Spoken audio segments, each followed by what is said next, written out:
अगर आपको भी शौक है कि आप गगनचुंबी इमारत के टॉप फ्लोर पर घर लेकर रहें, तो ये खबर सिर्फ और सिर्फ आपके लिए है। अगर हस्बैंड वाइफ वर्किंग है और अगर हस्बैंड काम करने के लिए गया है और बीवी वर्क फ्रॉम होम कर रही है, तब भी ये खबर आपके लिए है।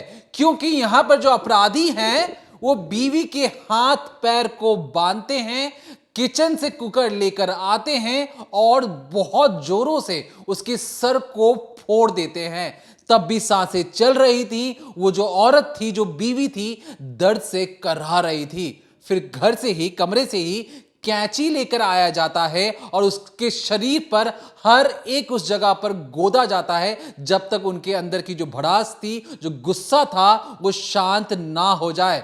फिर भी मन नहीं भरा तो उन्हें लगा कि जो दर्द से जो कराह रही, जो सांसें चल रही है, इसे थामने की जरूरत है। किचन से चाकू लाकर जो बीवी वर्क फ्रॉम होम जैसी चीजों पे काम करती है, जो हाउस वाइफ होती है, उसका गला काट दिया जाता है और वहां पर घर पर खून ही खून फैल जाता है। सोफे के नीचे खून चले जाता है। घर के हर एक कोने में जहां पर दीवार टच हो रही थी, हर एक उस जगह पर खून फैला हुआ था। जो अपराधी थे उतने शातिर थे कि उस कमरे की सोफे पर बैठकर अब सोच रहे थे कि हमें आगे अब क्या करना है, क्योंकि जो अपराधी हैं ये उस औरत के जानने वाले थे और जो घर पर पति नहीं था उसकी भी जानने वाले थे। अब कुछ देर बैठने के बाद वो सोचते हैं कि बहुत ज्यादा काम कर लिया, आज कुछ तूफानी करते हैं, बताएंगे इस रिकॉर्डिंग क्राइम के जरिए कि वो आगे क्या करते हैं। लेकिन ये जो आप सीसीटीवी फुटेज देख रहे हैं, इस सीसीटीवी फुटेज में यही वो दो अपराधी हैं जिनकी जो तस्वीरें हैं बिल्कुल साफ तौर पर आप देख रहे हैं। और ये जो लड़का है बार बार अपने गले को कुछ पोंछने की कोशिश कर रहा है। कोशिश क्यों कर रहा है? क्योंकि ये जो लड़का है इसने पूरे शरीर पर अपने परफ्यूम लगाया है। मकसद साफ था कि किसी को भनक ना लगे, किसी को चेहरे पर इनके देख के ये ना लगे कि इन्होंने कुछ गलत काम किया है। फिर बड़े इत्मीनान से ये उस जगह से फरार हो जाते हैं। जो पति है वो परेशान हो रहा था कि बीवी कॉल नहीं उठा रही और एक बंद पड़े फ्लैट के अंदर किस तरीके से जो 13th फ्लोर पर था उसका जब दरवाजा नहीं खुलता तो उसकी बैल्कनी से लोगों को अंदर भेजा जाता है। और जब लोग अंदर पहुंचकर देखते हैं कि एक लाश पड़ी है, पूरे कमरे में खून ही खून फैला हुआ है और एक ऐसा भयावह तस्वीर सामने आती है कि जो शख्स उस फ्लैट के अंदर दाखिल हुआ था, याद रखिए 13th फ्लोर पर कि बैल्कनी से वो अंदर गया था, उसकी हालत खराब हो जाती है, वो कमरे में चीखने लगता है। क्या है पर्दे के पीछे की कहानी, तफसील से जानिए। ये जो पूरी वारदात है हैदराबाद के कुकटपल्ली इलाके से है और यहाँ पर आपको अब हम तस्वीरों के जरिए फ्रेम दर फ्रेम ये समझाएंगे कि आखिर किस तरीके से एक ऐसी घिनौनी वारदात को अंजाम दिया गया, जिसे जानने के बाद आप सभी का डरना लाजमी है। आपके घर का एक्सेस जिन भी लोगों के पास है, सोचिए वो कभी भी उनका दिमाग फिर सकता है, कोई वो प्लानिंग कर सकते हैं और वो लोग आपके साथ कुछ भी कर सकते हैं। कितनी ज़्यादा बेगैरत ये दुनिया हो गई है और लोग एक दूसरे को मारने पर उतारू हैं।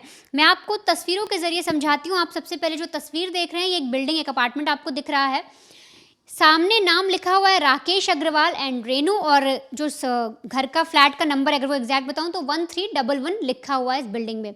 इसके अंदर राकेश अग्रवाल अपनी पत्नी जिनकी उम्र 50 साल है उनके साथ रहते थे, नाम है रेनू, ये उनकी तस्वीर है। उनका एक बेटा भी था।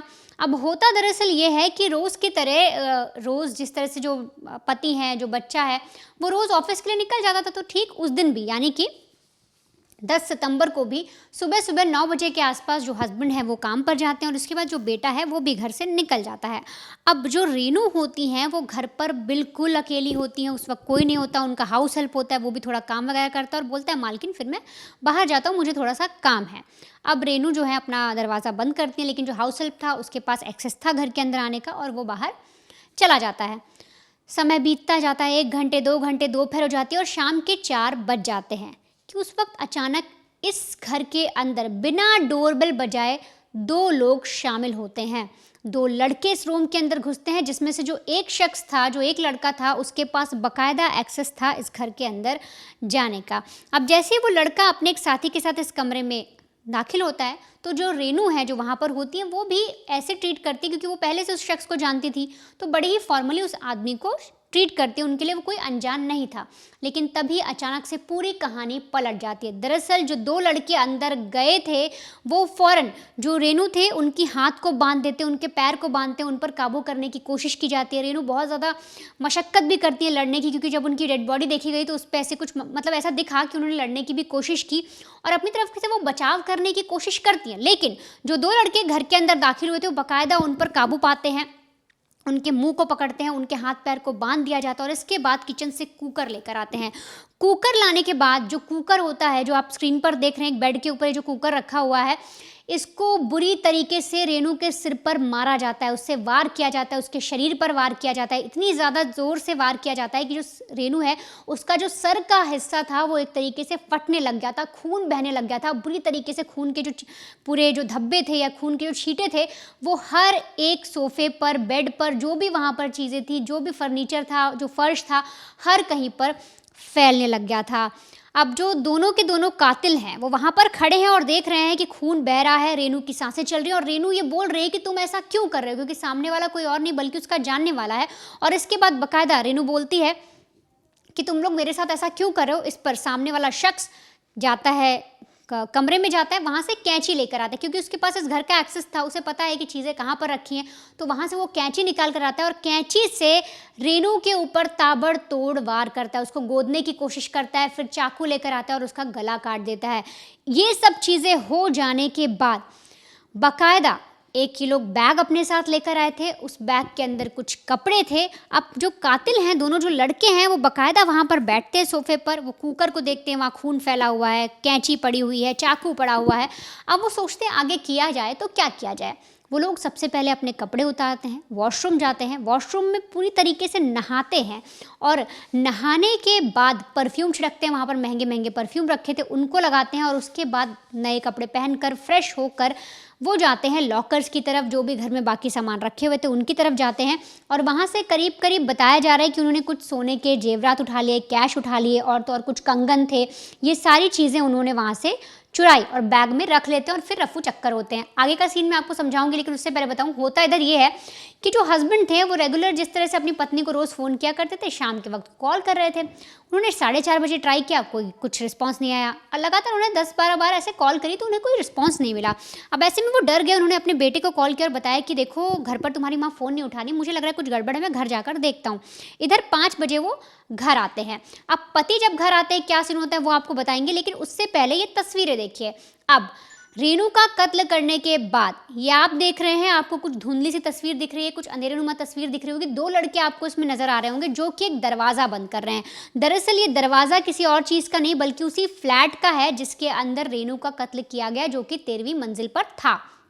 अब यहाँ पर रेनू का मर्डर करने के बाद 2 लड़के बाहर निकलते, उनके हाथ में बाकायदा बैग है और उन्होंने इस वक्त फ्रेश कपड़े पहने। उनके इस पूरे कपड़े पर आपको कहीं भी, मैं आगे और सीसीटीवी फुटेज दिखाऊंगी जिसमें आपको कहीं भी कोई भी छींटे, खून के धब्बे, कोई भी गंदगी नज़र नहीं आएगी। इन्हें देखकर साफ तौर पे लगेगा कि बहुत ही आराम से ये लोग आए हैं, इन्होंने कोई गलत काम नहीं किया। अब यहाँ से बाहर निकलते हैं, लिफ्ट के पास जाते हैं और लिफ्ट को प्रेस करते हैं ताकि लिफ्ट वहाँ पर आए और ये लोग बैठ कर जाएँ। काफ़ी देर खड़े रहते हैं, थोड़ी सी एक दूसरे से बातचीत करते हैं और फिर भाग कर देखिए दूसरी तरफ जा रहे हैं, क्योंकि दूसरी साइड की लिफ्ट आ गई। अब एक लड़का है जो वो अंदर घुसने वाला होता है लिफ्ट का, तभी दूसरा जो लड़का है वापस आता है, वो शायद कुछ चप्पल एक्सचेंज करता है और फिर से वापस चला जाता है लिफ्ट के अंदर। अब ये लोग लिफ्ट के अंदर दाखिल हो जाते हैं। अगर समय की बात करूं तो 5:04, 5:03 का समय है।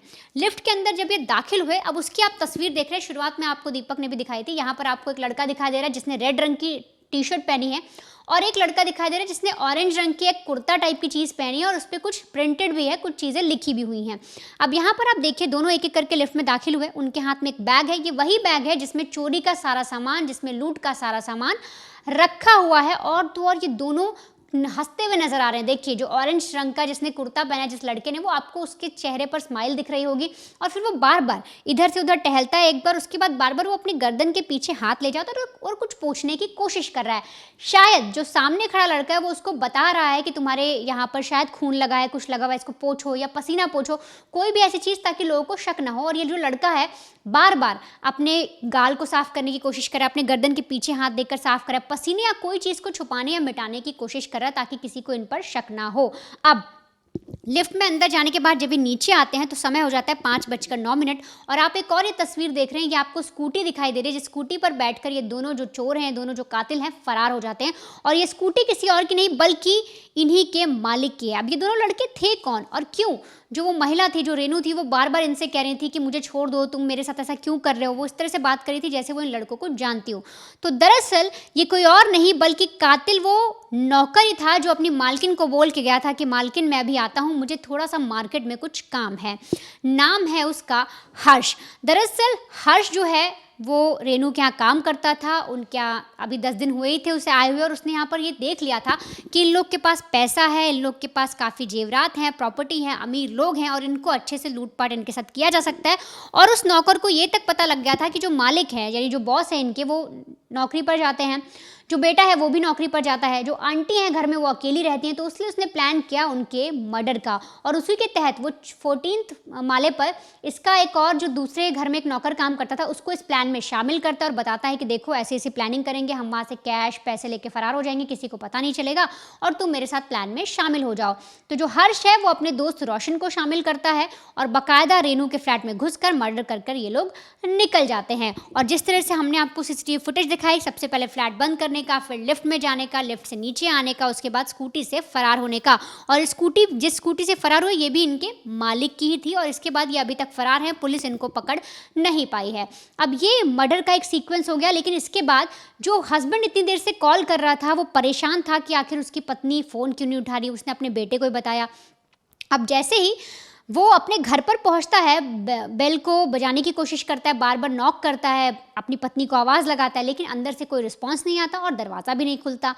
अब उसे लगता है कि अगर उसकी पत्नी वॉशरूम में है, कहीं भी है, तो कम से कम मुंह से बोल तो सकती है, भले वो डोर ना खोले। लेकिन जब उसे लगता है कि कोई भी आवाज़ नहीं है, अंदर से कोई कुछ बोल ही नहीं रहा, तो वो डर जाता है। वो अपने बेटे को फ़ौरन बुलाता है और सोसाइटी में जाके सबसे पहले इन्फॉर्म करता है कि मेरी जो पत्नी है वो डोर नहीं खोल रही, मेरी मदद कीजिए। और इसके बाद एक प्लम्बर की मदद से दूसरे फ्लैट के ज़रिए, जो वहाँ की बालकनी है उसके ज़रिए ये अपनी बालकनी में दाखिल होते हैं। और जब बालकनी से अंदर झाँकते हैं, जो शीशे वाला दरवाज़ा होता है वहाँ से जब देखते हैं तो देखते हैं इनकी पत्नी जो है वो हॉल के अंदर पड़ी हुई है और आसपास खून बिखरा हुआ है। अब जैसे ही वो दरवाज़ा खोलते हैं और अंदर दाखिल होते हैं और वैसे ही इनकी चीखें निकल जाती है, फ़ौरन अपने बेटे को बुलाते हैं। और फिर जो मंजर था सामने का, जैसे हमने आपको शुरुआत में बताया कि बुरी तरीके से खून फैला हुआ था, सिर से खून रिस रहा था, सिर एक तरीके से फट गया था, गला कटा हुआ था, हर जगह पर चोट के निशान थे और यहाँ तक कि हाथ और पैर दोनों बंधे हुए थे। तो इस तरीके से एक हत्याकांड को अंजाम दिया गया और उसके बाद पुलिस को बुलाया जाता है और फिर आगे की तफ्तीश शुरू की जाती है। लेकिन इस केस से आपको बहुत कुछ सीखने की ज़रूरत है। आखिर कौन था ये नौकर और किस तरह से इसे इन लोगों ने नौकरी पर रखा, क्या इसके पीछे की वजह थी और 10 दिन पहले आए नौकर पर इतना भरोसा इन लोगों ने कैसे कर लिया। देखिए जो हर्ष है ये रहने वाला है झारखंड के रांची का। काम के सिलसिले में क्योंकि इसे घर का हाउस केयर करना था, केयर टेकर का काम करना था, तो ये कोलकाता में जाकर एक कंपनी है जो नौकरों को ट्रेन करती है, उनका बायो डिटेल लेकर घरों में भेजा करती है। तो कोलकाता की एक कंपनी में ये बतौर नौकरी के लिए जाता है, उसे नौकरी पर रख लिया जाता है और हाल ही में 10 दिन पहले हैदराबाद में इसकी नौकरी लगती है और वहाँ पे जाकर उसे हाउस हेल्प का काम करना था। परिवार को लगा कि हमने एक ऐप के माध्यम से एक ऐसे शख्स को ढूंढा है जो हमारी मदद कर सकता है। लेकिन ये जो नौकर आया था ये काम तो करता था घर में हर एक छोटी सी छोटी चीज़ों को लेकर, लेकिन इसकी जो कान और जो आँख थे वो थे घर की प्रॉपर्टीज़ पर। जो इसने चुराया उसकी अगर आप कीमत जाने कितनी है, 4 तोला सोना, 1 तोला होता है 10 ग्राम, 40 ग्राम सोना, 1 लाख रुपए नगद और कुछ जेवरात चुराए। 40 ग्राम सोने की अगर मैं आज की कीमत की बात करूं तो लगभग 40 या कहें 4,40,000 के आसपास या 4.5 लाख रुपए के आसपास की जो कीमत है, 1 लाख रुपए नगद है, 5.5 लाख रुपए हो गए। जो जेवरात को भी अगर मैं मिला दूं तो 7 से 8 लाख रुपए कहीं और नहीं गए। अब इतना सारा सामान चुराने के बाद इन्हें लगा कि तो माला माल हो जाएंगी, कोई इन्हें पकड़ नहीं सकता। लेकिन ये बैल बुद्धि जो नौकर थे, इन्होंने क्या किया, बाथरूम में जाकर अपने उसी कपड़े को, जो खून से सने कपड़े थे, उसे वहीं पर छोड़ दिया और मानो पुलिस को चैलेंज कर रहे हो कि अगर हमें पकड़ सको तो पकड़ के दिखा दो। क्योंकि जब इन्हें पता है, क्योंकि जो नौकर है इन्हें पता है कि कहां कहां सीसीटीवी कैमरे लगे हैं, कहां इनके फिंगरप्रिंट्स हैं, हर एक वो चीज उस क्राइम सीन पर छोड़ कर गए जिससे पता लग सके कि हत्या किसी और ने नहीं बल्कि घर के नौकर ने ही किया है। और 13th फ्लोर पर काम करने वाला नौकर 14th फ्लोर पर, जो ठीक उसके ऊपर वाला फ्लोर है, उन दोनों नौकर आपस में दोस्ती करते हैं, प्लान बनाते हैं और प्लान बनाकर एक अच्छी खासी जिंदगी को उजाड़ देते हैं। 50 साल की जो महिला थी, ये खुशी खुशी अपना परिवार में रहती थी, हस्बैंड भी अच्छे थे, जो बेटा था वो भी काम कर रहा था। किसी ने भी नहीं सोचा कि अगर एक ऐप के माध्यम से, एक ऑनलाइन माध्यम से अगर हम घर पे नौकर बुलाते हैं तो कुछ इस तरीके का वो काम करेगा। और ये जो महिला थी, बार बार जब उसे मारा जा रहा था, वो समझना चाह रही थी कि हम तो पैसे दे रहे हैं इसे, हम इसे परिवार का एक सदस्य मानते हैं, तो ऐसा क्या हो गया कि हाथ पैर बांधकर मुझे पीटने लग रहा है। आप समझ रहे हैं, कुकर से किसी का सर फोड़ा जाए तो कितना भयानक होगा। हमारे पास वो तस्वीर है, हम YouTube गाइडलाइन की वजह से आपको तस्वीर नहीं दिखा सकते, ना ही वो वीडियो दिखा सकते हैं। आपको पता लग जाएगा कि जो भरोसा करना होता है किसी उस शख्स पर, जिस शख्स को आप अपने घर के दरवाजे पर नॉक करने के बाद अपनी जिंदगी में प्रवेश करने की इजाजत देते हैं, वो घर में आता है, फिर आपके विश्वास का कत्ल करता है और आपको भी जान से मार डालता है, सिर्फ किस लिए, महज 7 से 8 लाख रुपए के लिए। और इनके चेहरों पर जो हंसी थी लिफ्ट के अंदर, ये जब घर से निकलते हैं दरवाजा बंद कर कर, तो ये अपने बालों को सेट करते हैं लगातार, मानो ये प्रोफेशनल किलर हो और इन्हें पता है कि मारने के बाद इन्हें कोई पकड़ नहीं सकता है। बालों को सेट कर रहे हैं, अपने गाल को पोंछ रहे हैं, मुंह को देख रहे हैं, शीशे में देख रहे हैं, स्कूटी में इस तरीके से भाग रहे हैं कि गार्ड भी अगर इन्हें देखे तो गार्ड को यह लगे कि हड़बड़ी में नहीं भाग रहे। ये किसी काम के सिलसिले में दोनों नौकर, 13th फ्लोर और 14th फ्लोर की जो दोनों नौकर हैं, वो काम के सिलसिले में बाहर जा रहे हैं। तो फिलहाल के लिए जो पुलिस जब मौका सीन पे जाकर ये सारी चीजें देखती है, पुलिस भी हैरान परेशान। पुलिस जो चीजें अब तक हमें पता लग पाई हैं कि जो दोनों कातिल हैं ये झारखंड भाग चुके हैं, क्योंकि पुलिस को शक है, क्योंकि वो रांची का रहने वाला था। ये भी कितना सच है कितना झूठ है, क्योंकि उसने उस कंपनी में जो अपनी डिटेल्स साझा की थी, क्या उस कंपनी ने उसका बैकग्राउंड डिटेल पता करने की कोशिश की थी या नहीं की थी, इसके बारे में कोई जानकारी नहीं है। लेकिन पुलिस मान के ये चल रही है कि जो शातिर कातिल हैं, जो नौकर की भेष में, ये कहें इंसान की भेष में एक जो भेड़िया बनकर जो सामने आए थे, वो झारखंड भाग चुके हैं। पुलिस पीछा कर रही है और ये जो सोसाइटी है को आम सोसाइटी नहीं है, एक पॉश सोसाइटी है, जहां पे बहुत अच्छे खासे जो अमीर लोग रहते हैं। उस सोसाइटी के एक फ्लैट में जब हत्या हो जाती है तो किसी को कानो कान भनक तक नहीं लगती है। हम एक ऐसी समाज में रह रहे हैं, ऐसी दुनिया में रह रहे हैं कि एक कमरे के अंदर अगर कुछ ऐसी बड़ा हादसा हो जाए तो बगल वाले फ्लैट में रहने वाले किसी शख्स को कानो कान कुछ पता ही नहीं चलेगा। क्योंकि ये जो कातिल थे, जो दरवाजा बंद करते, सोचिए जब उसे बांधा गया होगा, जब वो चिल्ला रही होगी, क्या किसी आसपास वालों ने कोई चीज सुनी नहीं होगी? सुनी होगी। लेकिन हमारी जो आदत है, हमारे समाज में जो बड़े बड़े जो गगनचुंबी इमारत में जो लोग रहते हैं, वो नजरअंदाज करने की जो एक प्रवृत्ति हो गई है कि किसी के घर में मार पिटाई हो रही है, चिल्लम चिल्ली हो रही है, तो होने दो, ये आम बात है। ये आम बात जो लोग अपने मन में दिमाग में लेकर आते हैं, उन्हीं घरों में से इस तरीके की जो तस्वीर कहानी सामने जब निकल कर आती है तो हर कोई कहता है कि अरे देखो उसके घर में ऐसे कैसे हो गया, ऐसे कैसे हो गया। ये जो बोलने वाले लोग हैं उन्हें कहीं ना कहीं भनक लग चुकी थी कि उस घर में कुछ अनहोनी हो रही है, लेकिन बावजूद इसके कि अपने घर के टीवी रिमोट की आवाज बढ़ाकर उस आवाज को दबा दो जो आवाज दूसरे घर से आ रही है, जहां पे डोमेस्टिक वायलेंस हो रहा होगा, कोई हत्यारा हत्या कर रहा होगा, कोई किडनैपिंग कर रहा होगा, लेकिन हमें क्या लेना देना, वो हमारा पड़ोसी थोड़ी है, हम तो प्रोफेशनल लाइफ जी रहे हैं, हम पैसे कमा रहे हैं, पैसे कमाकर अपने फ्लैट में आते हैं, दिन रात की खाना रोटी खाते हैं और भूल जाते हैं कि हमारे अगल बगल में भी कोई रहता है। तो इस वजह से इस समाज में लोग जो ऐसे रहते हैं और जो इस तरीके की सोच रखते हैं, उन्हीं जैसे लोगों की वजह से इस तरीके की कहानियां बाहर सामने आती हैं और किसी को कानो कान खबर नहीं लगती कि ऐसी चीजें हो गई हैं। तो फिलहाल के लिए हम आपको पुलिस की भी जो हमारे रिपोर्टर्स ने पुलिस से जानने और समझने की कोशिश की कि असल में उस फ्लैट के अंदर क्या हुआ था। तो सुनिए पुलिस की जुबानी, पुलिस ने अब तक क्या क्या चीजें पता लगाई हैं। अपने 100 कॉल आया पहले, उसके बाद वो अपार्टमेंट्स के जो नेबर्स रहते वो भी फ़ोन कॉल किया। तो इमीडिएटली माई सेल्फ एंड मेरा इंस्पेक्टर और मेरा सब इंस्पेक्टर पूरा टीम मिलके इमीडिएटली वहाँ पे स्वान लेक अपार्टमेंट्स गए। वो 13th फ्लोर में ये रेनू अग्रवाल बोल के रहते हैं, उनका हस्बैंड का नाम राकेश अग्रवाल। तो उसने उनसे बात हुई, हम जाने के बाद देखे कि वो पूल ऑफ ब्लड में, तो उनको मर्डर किया गया है। पूल ऑफ ब्लड में वो हॉल में लाइंग पोजीशन में गिरी हुई थी। तो इमीडिएटली हमने उनके हस्बैंड से बात किया, तो वो घर में जो काम वाला रहता हर्ष बोल के, वो 11 डेज के पहले उसको अपॉइंट किया गया था एक एजेंसी से। वो कलकत्ता में रहता होगा एजेंसी, वो एजेंसी से ये झारखंड का जो बच्चा है उसको अपॉइंट किया गया था। ये बच्चे के साथ इनके नेबर्स के घर में भी एक रोशन बोल के लड़का रहता, वो भी एक 11 महीने के लिए सेम एजेंसी से अपॉइंट किया गया था। ये दोनों मिलके ये इंसिडेंट करे वैसा अपने को सस्पेक्ट कर रहे हैं उसके बीच में। तो ये घर में वो सीना परफॉर्मेंस ऑब्जर्व करे तो क्या उसको सर पे ये जो कुकर है, कुकर से स्मैश किया गया उनका हेड। और पहले तो वो उनको नॉट किया, रस्सी से बांध दिया, पैर और हाथ दोनों भी बांध करके सर पे मारे और सीजर से उनके बॉडी पे यहाँ पे चाकू से सीजर से गहरा डीप कट दिख रहा अपने को। और छोटा चाकू रहता प्याज काटने का चाकू से भी उनके हाथ के ऊपर काटे वैसा दिख रहा, थोड़ा टॉर्चर किया वैसा दिख रहा अमाउंट के बारे में पूछने के बारे में।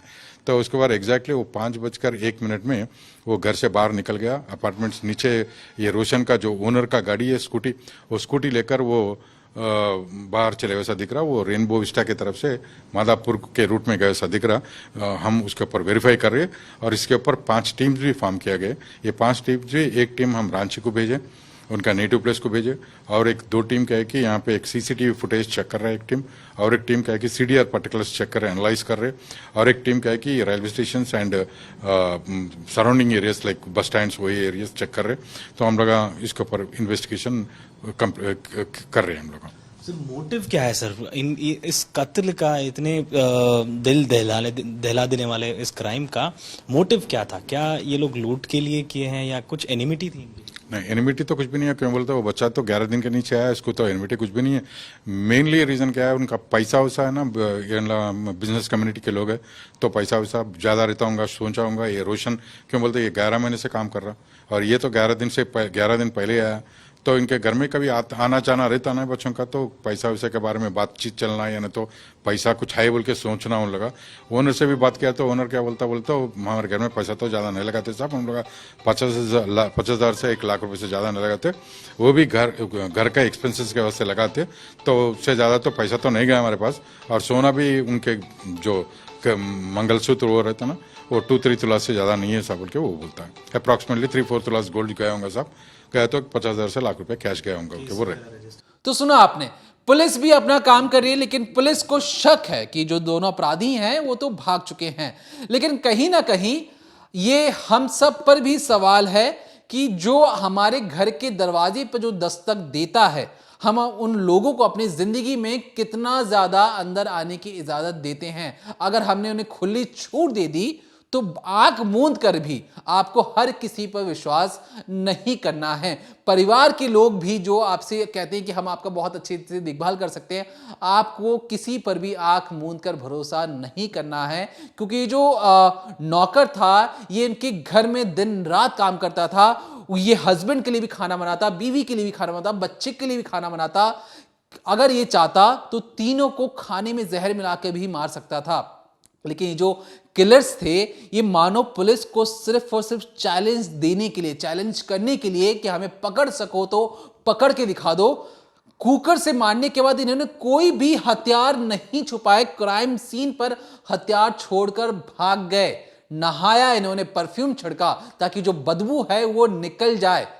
आप इस तरीके की जो सोच होती है, इस तरीके के जो कातिल होते हैं, कितने दर्दनाक होते हैं, कितने भयानक होते हैं। वो हम सबके बीच में ही रहते हैं, हंसते हैं, खेलते हैं, लेकिन जब अंधेरा होता है तो ये हैवान बनकर हमें ही मारने दौड़ पड़ते हैं। तो फिलहाल के लिए एक ऐसी केस स्टडी थी, एक ऐसी खबर थी जिसे हमें लगा कि आपके साथ साझा करना जरूरी है, क्योंकि जो बंद या गगनचुंबी इमारत में, जो फ्लैट में जो लोग रहते हैं, इस तरीके की खबर देखकर सीख लें क्या जो आप लोगों को अपने घर में बुला रहे हैं, आप उन्हें कितना जानते हैं। अगर आप बुला रहे हैं या कोई भी आपके घर में आता है तो आपके आस पड़ोस के लोगों को पता होना चाहिए। आपके घर में भी कैमरे लगे होने चाहिए ताकि कोई भी अनहोनी हो तो पता चल सके कि आपके साथ क्या हुआ है, क्या नहीं। तो फिलहाल के लिए देखते रहिए decoding crime, Monday to Friday शाम 7:30 बजे सिर्फ क्राइम तक पर।